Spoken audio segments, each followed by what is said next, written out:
Hello everyone, welcome back to my channel Learning with Pace. So in this particular series that I have created specially for UGC NET aspirants and KVS, NVS, DSSB, TGT and PGT aspirants. So in this particular series I have already completed the timeline from Celts to Anglo-Norman. But in this video I'll give you the brief information about all those kings who already have ruled over the land which we call today is England. So whenever we discuss the ruling time period in a very chronological manner, so the first one that ruled over England was House of Wessex. So I have already informed you in earlier video that during Anglo-Saxon time period, they have divided the land, they distributed the land in 7 parts, okay? Wessex, Essex, Sussex, and then Northumbria, East Anglia, Kent and Wales. So these were the 7 parts. Among these 7 parts, Wessex was the most powerful, okay? Wessex was the most powerful. And this area was ruled by Alfred the Great. Alfred the Great ruled from 871 to 899. So this is not the lifespan. This is the ruling time period I have written over here. After Alfred the Great, his son occupied the throne, Edward the Elder, from 899 to 924. And after him, Alfred the Great had too many grandsons as well. So after Edward the Elder, the grandson of Alfred the Great occupied the throne. So you need to remember here that the son and grandsons of Alfred the Great, they occupied or captured the most area of England during that time period. So what we see that after Edward the Elder, King Athelstan occupied the throne from 927 till 939, right, 939. But he did not have any son. So that's why the throne automatically had to pass to his brothers and to his nephews. So basically after him, King Edmund I, he ruled from 939 to 946. And after him, King Edward, he ruled from 946 to 955. Now it is very difficult for you to remember the dates and the names of all the kings because it is not possible practically, right? So you just need to remember the basic or the important ones, okay? You need to remember the important names. For example, King Athelstan, he is known as the first ruler or the first king of English, okay? So after Edward, King Edwig occupied the throne, and after King Edwig, King Edgar occupied the throne, right? So now you can see the ruling time period and you can take the screenshot at the same time. After him, King Edward the Martyr. So basically he occupied the throne from 975 to 978, and then the throne passed to King Ethelred. So King Ethelred might be you can pronounce his Ethelred, yeah, Ethelred. So whatever you want to say, because here what we see A and E, all together. So we need to focus on the sound, okay, not the letter. So it is Alfred, okay. So King Alfred the Unready, he occupied the throne from 978 to 1016. But what we majorly see, what were the major events that happened during his ruling time period? So during the ruling time period of King Alfred the Unready, first one, what we see that foreign invasions happened, like Vikings were frequently attacking during his ruling time period, okay. So Vikings were attacking, although Vikings attacked from 8th to 11th century, but we majorly see their invasions during his reigning time period, his ruling time period, most of the times. But apart from Vikings, during the ruling time period of King Alfred, Danish king also attacked. Okay, Danish king also they invaded on England. So one of the the important name that you need to remember was Canute the Great.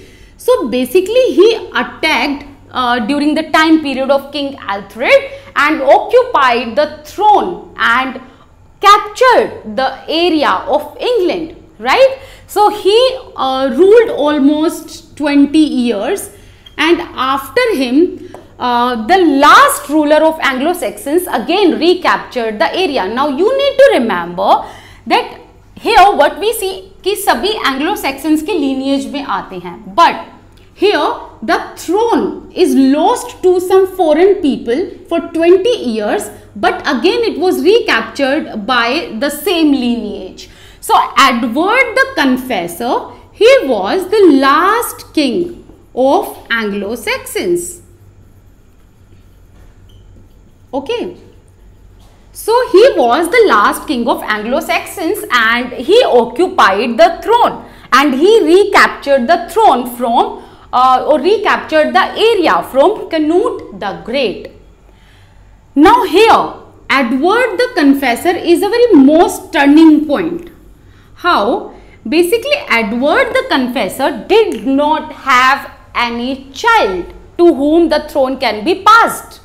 So that's why what he did, on the one hand, okay, on the one hand, what we see that he promised to one of his cousin from maternal side, from mother's side, he promised to one of his cousin that he will pass the throne to him. So his cousin was William the Conqueror. Okay, William the Conqueror. So basically here on the one hand he promised William the Conqueror, who was his cousin from maternal side, he promised that okay, I'll provide you my throne after my death to you automatically. But on the other hand, what he did, basically when he was on his deathbed, he transferred the throne to his brother-in-law. Now you need to remember Edward the Confessor. On the one hand, since he had no heir, no child, he promised William the Conqueror, his cousin who belonged to France. He belonged to France. So he promised him that I'll provide you, I'll transfer you my throne after my death. But I mean my throne will automatically transfer to you. But what he did during his deathbed time, he transferred the throne to his brother-in-law Harold Godwinson. Harold Godwinson. So this thing did not like by or did not tolerate by William the Conqueror, and that's why William the Conqueror, he invaded England. So now what we see the lineage of Anglo-Saxons here. It was captured by, the land was captured by a foreign king who was Canute the Great. He was Danish king. And again, when the last king of Anglo-Saxons recaptured the area, that time what we see basically, when he transferred the land to his brother-in-law and he broke the promise, that's why the thing did not like by William the Conqueror. Now we see that France captured the area of England from Harold Godwinson. Now the major part we see here that William the Conqueror, who belonged to France, he did not like that the throne is passed to Harold Godwinson. That's why what he did, he invaded England, and this is the battle which is known as Battle of Hastings. In 1066 it happened, right? So Battle of Hastings, or you can say Norman conquest, happened, and from here we see, from the the era of William the Conqueror, we see House of Normandy. So I hope इतना भी आपको समझ आया है. So just take the screenshot so that I can move further and let you know about upcoming kings. तो यहाँ पर एक बार इसका screenshot ले लो. Now what we analyze that during the time period of William the Conqueror, he established a new royal house which is known as House of Normandy. After William the Conqueror, King William II occupied the throne, and then it was followed by King Henry I. So King Henry I had a son, but he died in a disaster, and this disaster is known as White Ship disaster. So basically, White Ship was a kind of vessel in which all the noble people of France, including heir, they were supposed to rule in England. So they were being transported from France to England. But during this transportation, what we see that this ship, which is White Ship, that sank in the channel and people died then and there. And among them Henry the first के एक बेटे जो है वो इसी में उनकी death हो गई थी. Now after Henry the first when he died, his throne was occupied or captured by his nephew. So Stephen was the nephew of Henry the First. But Henry the First had a daughter, and she is known as Matilda. She married twice. In her second marriage, she had a son, and that son defeated Stephen and renamed himself as Henry II. And from there, at this point, we see House of Plantagenet. So Henry II, his father belonged to this place which is called as Plantagenetus. So that's how this name, the House of Plantagenetus came, or the Plantagenet came. And they were kind of very rich people. They were kind of very wealthy kings. So after Henry II, Richard I occupied the throne, and then King John followed the throne. So it was the time period of King John. During his ruling time period, Magna Carta was signed, and it was kind of very important question that already been asked in UGC NET exam. Now what is Magna Carta? And you should remember that Magna Carta was signed during the ruling time period of King John, and it is called as, this Magna Carta is known as Great Charter in English. Now what does it mean? Basically in this charter, the common things were written about, like that common people or every individual has a right to justice, has a right to free and fair trial, every individual they are equal and all. ये सब चीज़ें लिखी हुई थी that कि common people की क्या क्या right हैं, ये सब बातें जो हैं, ये सब चीज़ें जो हैं वो मैग्ना कार्टा में लिखी हुई थी. After King John, Henry III occupied the throne, and then Edward the First, and after him Edward the Second occupied the throne.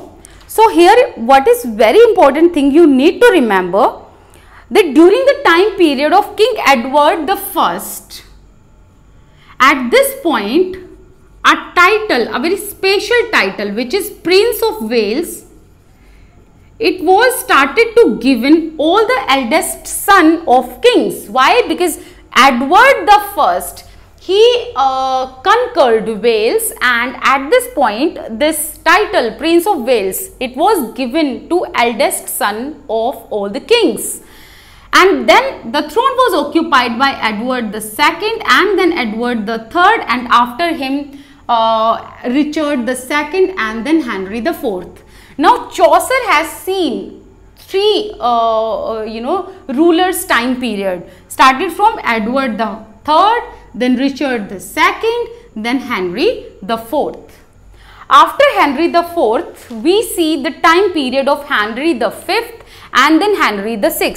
So it was the time period of Henry VI. That time War of Roses happened between York and Lancaster.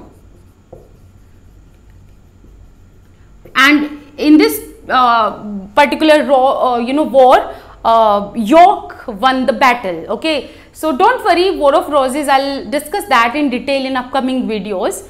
And after that, Edward the Fourth occupied the throne, and then Edward the Fifth, and after that King Richard was defeated by Henry the Seventh, right?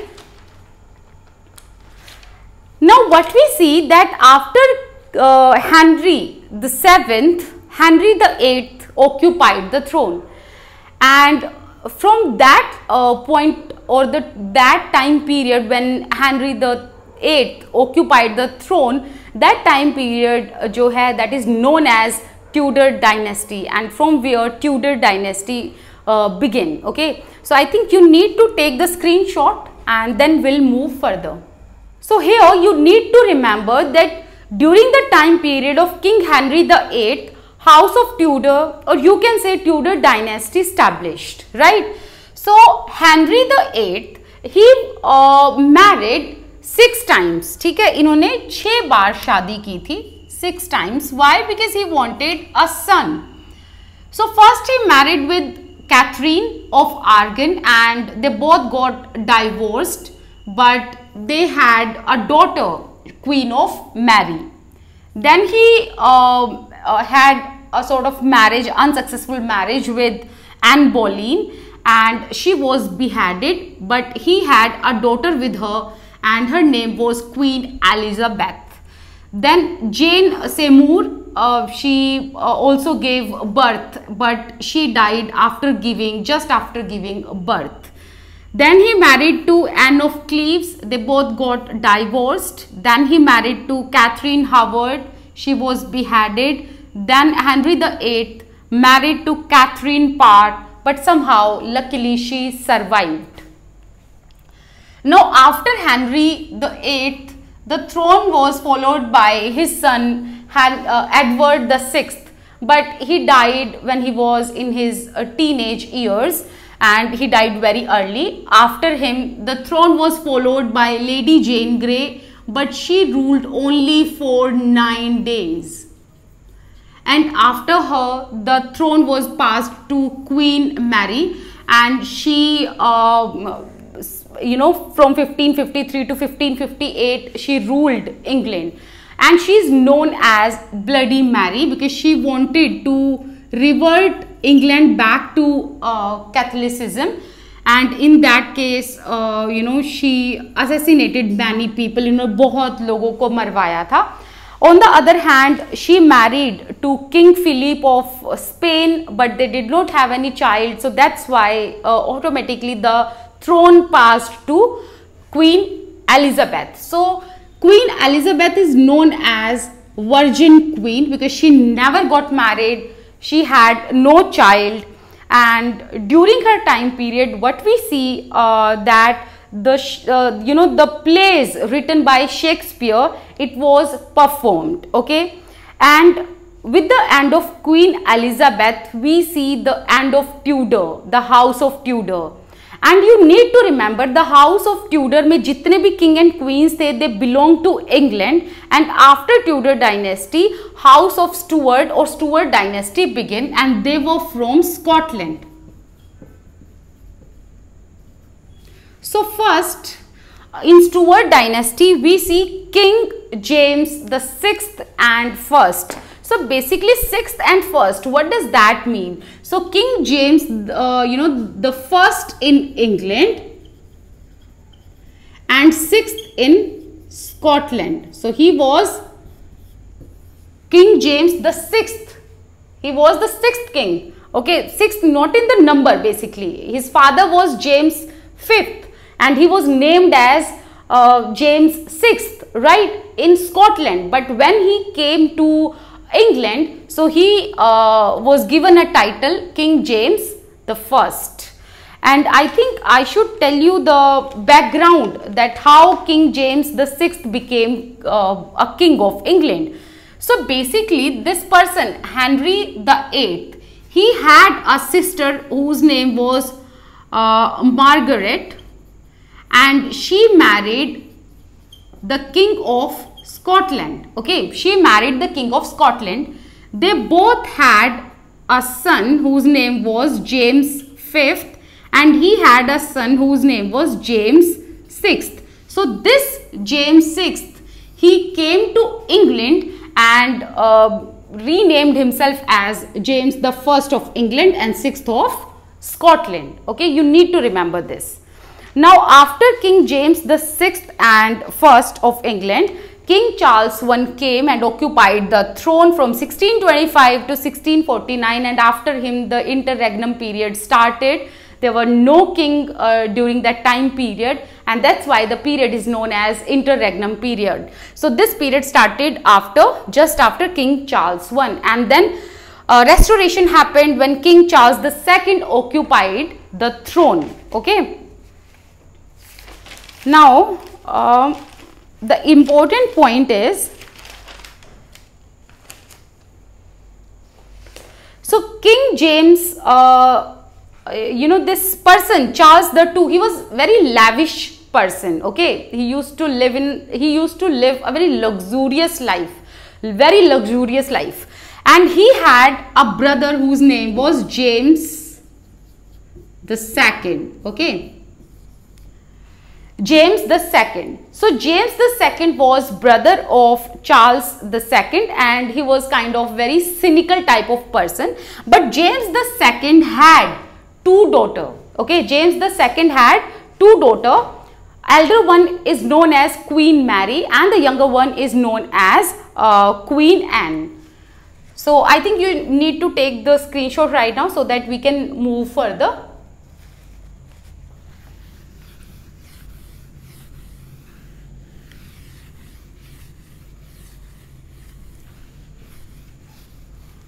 So here you need to remember the brother of King Charles II was James II, and he ruled from 1685 to 1688.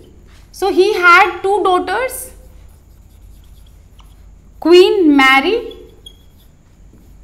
and Queen Anne. Okay, she was the elder one and she got married with William the Orange. So James II was kind of very cynical person and people did not like him. So that's why they invited Queen Mary and her husband to rule over the England. So that's how the revolution happened, and this revolution, when Queen Mary and her husband William the Orange, they came to England. So the revolution happened, which is known as bloodless revolution or the glorious revolution, because इस time पर कोई भी blood नहीं फैला था, किसी तरीके की ऐसी बैटल नहीं हुई थी कि जिसमें किसी को मारा काटा गया था.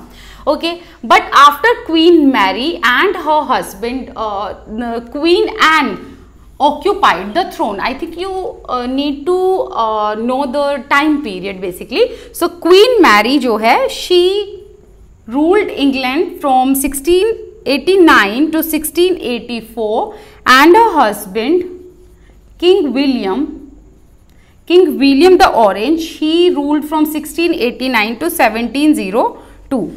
But after the death of King William II, the throne passed to Queen Mary's sister Queen Anne. Why? Because they did not have any son. So Queen Anne जो है, she ruled from 1702 to 1714. And after Queen Anne, we see King George the First, and from where the House of Hanover started. Okay, after Queen Mary, we see the ruling time period of King George the First, and that's where at that point House of Hanover started. So please take the screenshot so that we can move forward and discuss. Now during the time period of King George the First, House of Hanover started. House of Hanover started. So after King George the First, King George the Second came, and then King George the Third came. But here you need to remember that King George the Third, when his ruling time period was there, so that time England, Scotland merged with Ireland officially and made United Kingdom.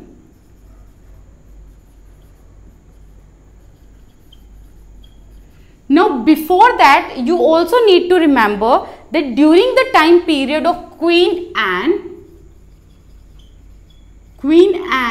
का जो time period था, that time England and Scotland officially submerged and become great Britain.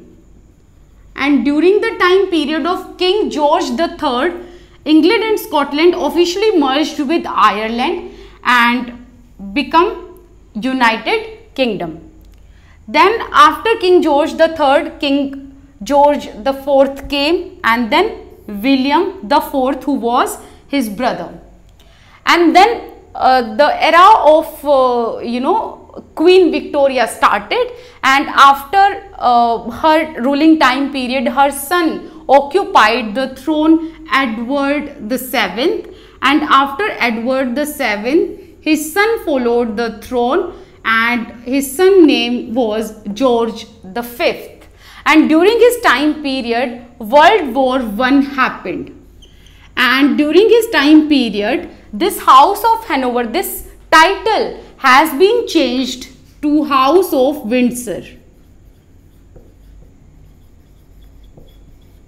And after George V, this throne is occupied by Edward VIII, and then his younger brother followed the throne, King George VI, and he had only a daughter, and who is Queen Elizabeth, and she is currently alive, and her lifespan is from 1952 to currently, she is alive, as I told you. So currently she is the monarch of England, and her eldest son is Charles, and he has given a title, as I told you, that Prince of Wales was given to a title of the eldest son of the king or queen. Okay. And it is assumed that after Queen Elizabeth, Charles, Prince of Wales, he will occupy the throne. So I hope you got the clarity and you got the chronology of all the rulers till date. And if you like the video, please share and subscribe. And somewhere if I have missed the point, do not worry. I'll definitely cover all the points, but gradually in upcoming videos, because एक video में बहुत सारी चीज़ें नहीं हो सकती, since it is English literature and it is kind of like an ocean, as I always say, और बहुत सारी चीज़ें इसमें रह जाती हैं, बहुत सारी चीज़ें complete हो जाती हैं. So it's okay, जो भी चीज़ें हमारी रही हैं वो हम आगे complete करेंगे. But my main focus was to inform you about the kings. Okay. Thank you so much for watching this video, and मिलते हैं next video में. Till then, bye bye. I wish you all the best. Keep learning. You can follow me on Instagram and Telegram as well. I'll share you the link in the description box in the comment section, and here you will find on the display also. Thank you so much.